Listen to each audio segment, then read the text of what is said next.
Paper नजदीक आ गए हैं और साइंस में अभी तक कुछ भी नहीं पढ़ा है, और ये सोच सोच के परेशान हो गए हो कि कहीं हम लोग फेल ना हो जाए, और ये सोच रहे हो कि कोई आए हमें और वो सारे इंपॉर्टेंट टॉपिक्स बता के जाए जो कि हमारे बोर्ड एग्जाम के लिए बहुत ही ज़्यादा इंपॉर्टेंट होने वाले हैं, और जिनको हम लोग पढ़ के अपने बोर्ड एग्जाम में बहुत ही अच्छे नंबर स्कोर कर पाए अपने साइंस में।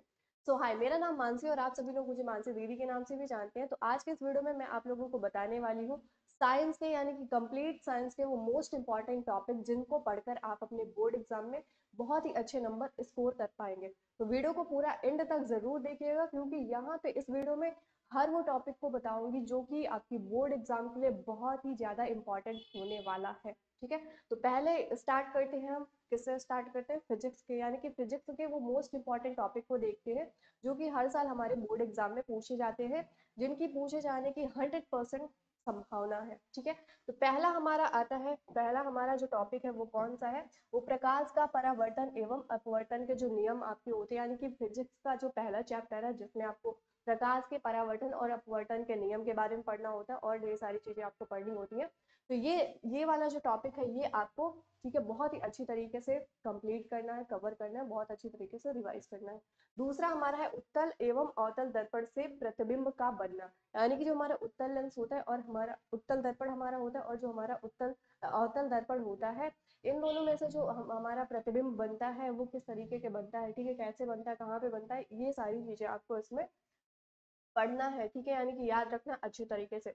तीसरा हमारा जो मोस्ट इंपॉर्टेंट टॉपिक है वो है हमारा उत्तल एवं अवतल लेंस से प्रतिबिंब का बनना, यानी कि दर्पण और प्रतिबिंब दोनों से जो प्रतिबिंब आपके बनते हैं ये मोस्ट इंपॉर्टेंट होते हैं। हर साल आपके बोर्ड एग्जाम में यहाँ से क्वेश्चन पूछा जाता है, कभी कभी तो लॉन्ग क्वेश्चन में भी पूछा जाता है। अगर लॉन्ग क्वेश्चन में आ रहा है तो आपका 6 नंबर का पूछा जाएगा, क्योंकि आप सभी लोगों को पता है कि जो हमारी फिजिक्स होती है, फिजिक्स के जो लॉन्ग क्वेश्चन पूछे जाते हैं वो कितने, वो 6 नंबर का पूछा जाता है। ठीक है, तो अगर ये लॉन्ग क्वेश्चन में आता है तो आपके कितने नंबर का? 6 नंबर का ये क्वेश्चन आएगा। ठीक है, फिर लास्ट में हमारा लेंस की क्षमता एवं आवर्धन क्षमता। ठीक है, जो लेंस की क्षमता होती है और आवर्धन क्षमता होती है, इसको भी आपको बहुत ही अच्छी तरीके से पढ़ के जाना है, यानी कि पढ़ के रखना है, अच्छी तरीके से रिवाइज करके रखना है।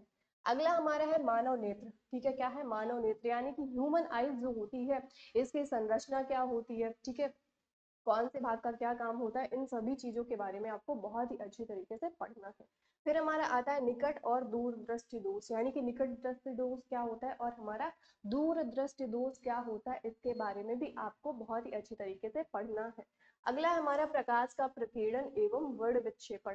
प्रकाश का प्रकीर्णन क्या होता है और ये जो वर्ण विक्षेपण होता है ये क्या होता है, इसके बारे में भी आपको बहुत ही अच्छी तरीके से पढ़ना है। ठीक है, और अच्छी तरीके से पढ़ के जाना है और बिल्कुल से साइंस में अपने गर्दा काट के आना है, क्योंकि इस वीडियो में जितने भी मैं आपको टॉपिक्स बताने वाली हूँ ना, मोस्ट इंपॉर्टेंट वो टॉपिक्स हैं जो कि अगर आप लोग उनकी अच्छी तरीके से प्रैक्टिस कर लेते हैं, अच्छी तरीके से तैयारी कर लेते हैं, तो जाहिर सी बात है आप अपने एग्जाम में, ठीक है, साइंस के एग्जाम में आप बहुत ही अच्छे नंबर लेके आएंगे। ठीक है, साइंस में आप बहुत ही अच्छे नंबर लेके आएंगे। और फिर हमारा आता है प्रिज्म। ठीक है, आपका प्रिज्म क्या होता है इसके बारे में भी आपको अच्छी तरीके से पढ़ना है, यानी कि प्रिज्म का, ठीक है, अच्छी से आपको नॉलेज होनी चाहिए, यानी कि प्रिज्म जब हम लोग रखते हैं उससे जब श्वेत प्रकाश गुजारा जाता है वो कितने रंगों में विभाजित हो जाता है, ये सारी चीजें आपको अच्छी तरीके से पता होनी चाहिए। फिर आता है विद्युत धारा। ठीक है, क्या आता है? विद्युत धारा आता है। फिर उसके बाद आपका ओम का नियम आता है, ये भी आपका मोस्ट इंपॉर्टेंट होता है। ठीक है, क्या है? मोस्ट इम्पॉर्टेंट है।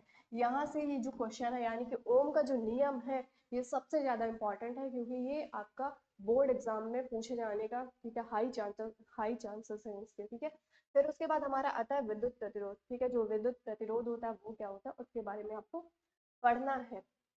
फिर हमारा आता है श्रेणी एवं समांतर क्रम संयोजन। ठीक है, क्या आता है? श्रेणी एवं समांतर क्रम संयोजन के बारे में भी आपको अच्छी तरीके से पढ़ लेना है, क्योंकि यहाँ से भी आपके क्वेश्चन पूछे जाते हैं। या तो आपको सॉल्व करने के लिए डेरिवेशन दे दिया जाएगा, ठीक है, कि जो हमारा श्रेणी क्रम संयोजन होता है, ठीक है, श्रेणी क्रम संयोजन का जो फॉर्मूला होता है क्या होता है?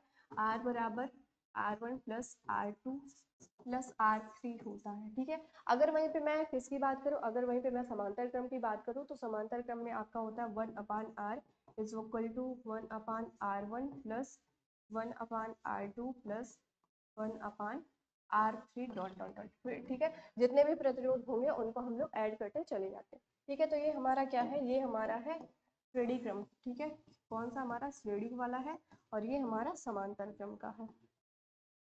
ठीक, तो कभी कभी आपका अगर लॉन्ग क्वेश्चन में पूछा जाता है तो ये आपसे पूछा जाएगा, यानी कि इसको प्रूव करने के लिए आपको दे दिया जाएगा, और यहाँ से आपके न्यूमेरिकल्स भी पूछे जाते हैं, यानी कि क्वेश्चन भी आपके यहाँ से पूछे जाते हैं। ठीक है, तो आगे बढ़ते हैं। अगला हमारा जो मोस्ट इंपॉर्टेंट टॉपिक है वो कौन सा, वो हमारा चुंबकीय बल रेखाएं। ठीक है, कौन सा हमारा चुंबकीय बल रेखाएं है। फिर हमारा आता है फ्लेमिंग के दाएं तथा बाएं हाथ के नियम। ठीक है, जो हमारे फ्लेमिंग थे उन्होंने क्या दिया था, अपने दाएं और बाएं हाथ का एक नियम दिया था, उसको भी आपको अच्छी तरीके से पढ़ लेना है। फिर आता है हमारा मैक्सवेल का दक्षिणावर्त पेंच का नियम। ठीक है, जो मैक्सवेल थे उन्होंने क्या दिया था, उन्होंने एक नियम दिया था जिसका नाम था दक्षिणावर्त पेंच का नियम। ठीक है, मैक्सवेल का दक्षिणावर्त पेंच का नियम, इसको भी आपको सही तरीके से और बिल्कुल से मन लगाकर पढ़ लेना है, क्योंकि यहाँ से भी क्वेश्चन आपके बोर्ड एग्जाम में पूछे जाते हैं। अगला हमारा दिया है ओजोन परत का अपक्षय। ठीक है, जो ओजोन परत होती है उसका अपक्षय क्या होता है, इसके बारे में भी आपको अच्छी तरीके से पढ़ लेना है। अब आप लोग कहेंगे कि दीदी हर बार आप बोल रहे हो कि अच्छी तरीके से पढ़ लेना, अच्छी तरीके से पढ़ लेना, है ना, इसलिए बोल रही हूँ ताकि आपके ब्रेन में ये सारी चीजें बैठ जाए कि हाँ, जितने टॉपिक्स यहाँ पे दीदी बता रही हैं वो बहुत ज्यादा मोस्ट इंपॉर्टेंट है, इसलिए वो दीदी बार बार आपको बोल रही है कि आपको सही तरीके से पढ़ना है, ताकि जब एग्जाम में क्वेश्चन पूछे जाए ना, तो वहां पे आप बैठ के सोचे नहीं कि अरे यार इसको तो पढ़ा ही नहीं है, ये कहाँ से आ गया, कैसे लिखें, अब समझ ही नहीं आ रहा है ना। तो जैसे ही आपके सामने क्वेश्चन आए, आप पेन उठाएं और लिखना अपना शुरू कर दें और पूरा गर्दा काट के आए वहां पे। ठीक है, तो इसलिए ये सारे टॉपिक्स आपको याद रखने हैं। और हाँ, वीडियो को अपने दोस्तों के साथ शेयर भी कर देना है। अगर आप लोग पढ़ रहे हैं ये सारे इंपॉर्टेंट टॉपिक्स, अगर आप लोग जान रहे हैं, आप लोग पढ़ रहे हैं, अपने एग्जाम की तैयारी कर रहे हैं, तो साथ ही साथ अपने दोस्तों की भी तैयारी करवाएं। ठीक है, दोस्तों के साथ आपको गद्दारी नहीं करना है। ठीक, फिर हमारा आता है पारितंत्र एंड लास्ट में हमारा आता है खाद्य श्रृंखला। ठीक है, क्या आता है, खाद्य श्रृंखला आता है। ठीक, तो ये हमारे मोस्ट इंपॉर्टेंट टॉपिक थे किसके, फिजिक्स के। अब यहाँ पे हम लोग देखते हैं जो हमारी केमिस्ट्री है उसके कौन कौन से मोस्ट इंपॉर्टेंट टॉपिक्स हैं जिनको हम लोग पढ़ के बहुत अच्छे नंबर स्कोर कर सकते हैं अपने बोर्ड एग्जाम में। तो पहला हमारा है संयोजन और वियोजन अभिक्रिया। ठीक है, आपकी जितनी भी रासायनिक अभिक्रिया हैं वो मोस्ट इंपॉर्टेंट होने वाली हैं। ठीक है, उनमें से कुछ और हैं जो कि सबसे ज्यादा इंपॉर्टेंट है, यहाँ पे मैं उनको बता रही हूँ कि पहला आपका संयोजन अभिक्रिया हो गया, वियोजन अभिक्रिया हो गया, इसके बारे में भी आपको, ठीक है, सही तरीके से पढ़ना है। उसके जो इक्वेशन होते हैं, ठीक है, क्या होती है संयोजन अभिक्रिया, वियोजन अभिक्रिया, इसकी जो रिएक्शन होती है ये क्या होती है, ये आपको सही तरीके से पढ़ के जाना है। ठीक है, फिर हमारा विस्थापन और द्विविस्थापन अभिक्रिया हो गया, ऊष्माक्षेपी एवं ऊष्मा शोषी अभिक्रिया हो गया, इसके बारे में भी पढ़ लेना सही तरीके से। रासायनिक समीकरण संतुलित करने की विधि क्या होती है, ठीक है, जो हमारा रासायनिक समीकरण होता है उसको संतुलन करने की जो विधि होती है उसको भी आपको ढंग से पढ़ के जाना है। ठीक है, एंड लास्ट में हमारा आता है रेडॉक्स अभिक्रिया। ठीक है, और रेडॉक्स अभिक्रिया क्या होती है, एक बार जल्दी से आप सभी लोग मुझे कमेंट सेक्शन में कमेंट करके बताएंगे कि रेडॉक्स अभिक्रिया क्या होती है, क्योंकि पहले चैप्टर में मैंने आपको सारी चीजें बहुत ही अच्छे तरीके से और बहुत ही डिटेल में पढ़ाया है। ठीक है, तो अगर आपको याद है तो आप लोग जल्दी से मुझे कमेंट सेक्शन में कमेंट करके बताएंगे। फिर दूसरे चैप्टर में अगर हम लोग देखें तो दूसरा चैप्टर में हमारा हमें क्या क्या पढ़ने के लिए, ठीक है, मोस्ट इंपॉर्टेंट है, यानी कि कौन कौन से क्वेश्चन, कौन कौन से टॉपिक है जो हमारे एग्जाम में पूछे जाते हैं। तो अम्ल क्षार एवं लवण जो आपके होते हैं, इनकी जो परिभाषा है, आधुनिक वाली जो परिभाषा है उसको आपको याद करके जाना है, क्योंकि यहाँ से आपका 2 नंबर वाला मतलब शॉर्ट वाले जो क्वेश्चन होते हैं वो पूछे जाते हैं। ठीक है, फिर आपका सूचक आ गया, सूचक कितने प्रकार के होते हैं, ठीक है, ये भी आपको पता होना चाहिए।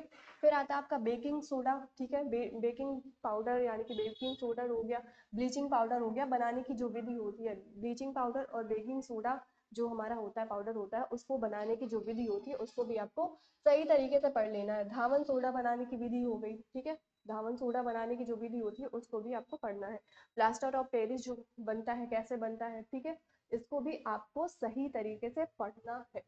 फिर अगला हमारा जो मोस्ट इंपॉर्टेंट टॉपिक है वो धातु और अधातु के भौतिक एवं रासायनिक गुण है। ठीक है, जो हमारा धातु है और हमारी अधातु है, इनके जो भौतिक और रासायनिक गुण है इनको भी आपको सही तरीके से पढ़ना है। ठीक है, क्योंकि यहाँ से आपके जो क्वेश्चन है वो भर भर के आपके बोर्ड एग्जाम में पूछे जाते हैं। फिर हमारा है भर्जन एवं निस्तापन। ठीक है, क्या आता है, भर्जन और निस्तापन, और यहाँ पे आपको याद रखना है जो आपकी भट्टी होती है, ठीक है, क्या होती है, भट्टी होती है, उसको भी आपको पढ़ लेना है। ठीक है, जो परावर्तनी भट्टी हो गई, ये सारी भट्टी जितनी भी भट्टी आपकी होती है उनको भी आपको पढ़ना है। ठीक है, आगे बढ़ते हैं। आगे हमारा दिया है संतृप्त एवं असंतृप्त कार्बनिक यौगिक। ठीक है, संतृप्त और असंतृप्त कार्बनिक यौगिक क्या होते हैं, इसके कितने टाइप्स होते हैं, इन सभी को भी आपको सही से पढ़ लेना है।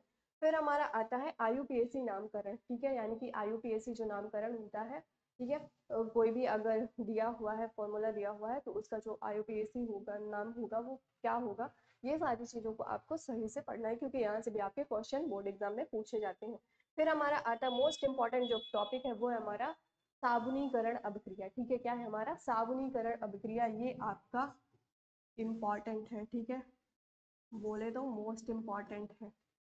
ठीक, इसको आपको अच्छी तरीके से रट के जाना है एक एक चीज को। ठीक है, अगला अगर हम लोग बायोलॉजी की बात करें कि बायोलॉजी में वो कौन से टॉपिक्स हैं जो कि मोस्ट इंपॉर्टेंट होने वाले हैं हमारे बोर्ड एग्जाम के लिए, तो पहला आपका है मानव पाचन तंत्र। ठीक है, फिर आपका श्वसन एवं परिसंचरण तंत्र हो गया। जैव प्रक्रम में आपको पाचन तंत्र पढ़ना होता है, यानी कि पोषण के बारे में पढ़ना होता है, श्वसन के बारे में, परिवहन के बारे में और उत्सर्जन के बारे में पढ़ना होता है। तो ये जो चारों टॉपिक्स हैं ये मोस्ट इंपॉर्टेंट है। ठीक है, ये चारों टॉपिक्स को आपको अच्छी तरीके से रिवाइज कर लेना, अच्छी तरीके से समझ लेना, अच्छी तरीके से पढ़ लेना है। उसके बाद हमारा आता है पादपों में परिवहन। ठीक है, जो हमारे प्लांट्स होते हैं उनमें परिवहन कैसे होता है, इसको भी आपको पढ़ना है। फिर हमारा आता है मानव मस्तिष्क और हमारा आता है वो प्रतिवर्ती चाप। ठीक है, तो ये जितने भी टॉपिक्स यहाँ पे मैं आप लोगों को बता रही हूँ, तो आप लोग क्या करना, आप लोग एक पेन और कॉपी ले लेना, और पेन और कॉपी लेकर उसको नोट डाउन कर लेना। ठीक है, एक जगह नोट डाउन करके रख लेना, और ये सारे टॉपिक्स को बहुत ही अच्छी तरीके से मन लगाकर ध्यान से पढ़ना है। ठीक है, क्योंकि ये सारे टॉपिक्स जो मैं आपको बता रही हूँ ना, ये बहुत ही ज्यादा इंपॉर्टेंट होने वाले हैं आपके बोर्ड एग्जाम के लिए। ठीक है, अगर आपने बिल्कुल भी, ठीक है, मिस्टेक कर देना यहाँ पे, बिल्कुल थोड़ा सा भी अगर आपने आलस कर दिया ना इसको पढ़ने में, है ना, कि चलो ठीक है दीदी तो ऐसे बता रही, दीदी ऐसे नहीं बता रही, दीदी पूरा रिसर्च करके तभी आपको बता रही है। ठीक है, इसीलिए इसीलिए कह रही हूँ कि सारे टॉपिक्स आपको क्या होने चाहिए, याद होने चाहिए, और साथ ही साथ आपको नोट भी करके रखना है। फिर आता है हमारा जनन। जनन हमारा दो टाइप्स का होता है, जिसमें हमारा अलैंगिक जनन आता है, ठीक है, और हमारा लैंगिक जनन आता है। तो ये आपको जनन भी पता होना चाहिए कि अलैंगिक जनन जो होता है ये कितने टाइप्स का होता है। ठीक है, इसमें कितने टाइप्स आते हैं इसको ये भी पता होना चाहिए, और लैंगिक जनन जो है ये किसमें किसमें होता है ये भी आपको पता होना चाहिए। फिर हमारा परागण आता है, उसके बाद पुष्प की संरचना। ठीक है, पुष्प की संरचना, ये आपका जो क्वेश्चन है ये आपका लॉन्ग क्वेश्चन में पूछा जाएगा, तो आपका ये 5 नंबर का क्वेश्चन आता है। साथ ही साथ आपको पुष्प की संरचना बनानी होगी, और इसके सारे जितने भी पार्ट्स होते हैं उनको आपको सही तरीके से लिखना भी होगा। फिर हमारा आता है मानव, वो सॉरी, नर और मादा जनन तंत्र। ठीक है, यानी कि मेल और फीमेल रिप्रोडक्टिव सिस्टम भी आपको सही तरीके से आने चाहिए। ठीक है, आगे बढ़ते, अगला हमारा जो मोस्ट इंपॉर्टेंट टॉपिक है वो कौन सा है, मेंडल के आनुवंशिकता के नियम। ठीक है, जो मेंडल जी थे उन्होंने क्या दिए थे, उन्होंने अपने नियम दिए थे, आनुवंशिकता के नियम दिए थे। कितने नियम दिए थे, अब आप लोग मुझे कमेंट सेक्शन में कमेंट करके बताइएगा कि कितने नियम दिए थे। ठीक है, जितने भी नियम है इनके, यानी कि 3 नियम है, वो तीनों नियम आपको बिल्कुल से रटे होने चाहिए, क्योंकि उन तीनों नियम से कोई भी नियम आपका पूछा जा सकता है। फिर आपका संकरण दिया है। ठीक है, संकरण भी आपका द्विसंकरण होता है और एक संकरण होता है, तो ये भी आपको सही तरीके से पता होना चाहिए। फिर हमारा आता है लिंग निर्धारण। ठीक है, क्या आता है, लिंग निर्धारण, ये भी आपको पता होना चाहिए। डीएनए और आरएनए में अंतर, अगर अंतर पूछ रहा है तो आपसे पूछेगा डीएनए और आरएनए में अंतर लिखो, तो ये अंतर भी आपको दोनों में पता होना चाहिए। तो ये थे हमारे मोस्ट इंपॉर्टेंट टॉपिक्स पूरे, यानी कि कंप्लीट साइंस के, जिनको पढ़ कर आप अपने बोर्ड एग्जाम में बहुत ही अच्छे नंबर ला सकते हैं। तो आई होप आप सभी लोगों को सारे टॉपिक्स जो मैंने बताए वो सारे टॉपिक्स आपको समझ आ गए होंगे, और आपने नोट डाउन भी कर लिया होगा, और कल से आप इन सारे टॉपिक्स को पढ़ना भी बहुत अच्छी तरीके से स्टार्ट कर देंगे। और वीडियो अगर अच्छी लगी हो तो अपने दोस्तों के साथ वीडियो को शेयर करिएगा, एंड मिलते हैं अपनी अगली वीडियो में। तब तक के लिए wish all the best. Thank you.